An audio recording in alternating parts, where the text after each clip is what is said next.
যখন তুমি নিজের রক্তের মানুষের দ্বারা কষ্ট পাবে, তখন তুমি একবার নবী ইউসুফ আলাইহিস সালামের কথা মনে করো। তিনি কিভাবে নিজের ভাইয়ের দ্বারা প্রতারিত হয়েছিল।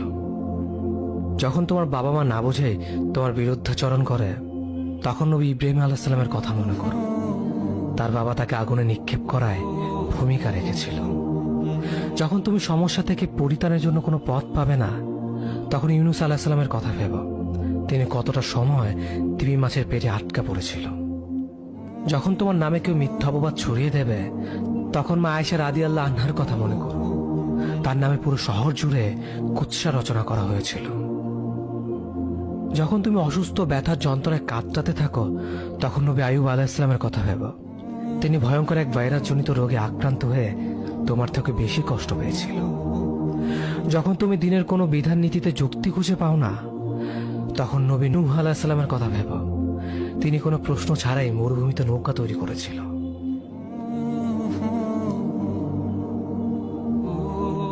যখন তুমি আত্মীয়স্বজন, পরিবার, বন্ধু বান্ধবের কাছে হাসির পাত্রে পরিণত হও, তখন তুমি শেষ নবী হযরত মুহাম্মদ সাল্লাল্লাহু আলাইহি ওয়াসাল্লামের কথা ভেবো।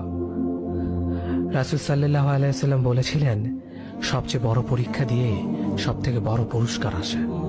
যখন আল্লাহ কাউকে ভালোবাসেন, তখন তাকে পরীক্ষা করেন, এবং যে এই পরীক্ষাগুলো মেনে নেয়, সে আল্লাহর সন্তুষ্টি অর্জন করে। আর যে অভিযোগ করে, সে তার ক্রোধের পাত্র হয়।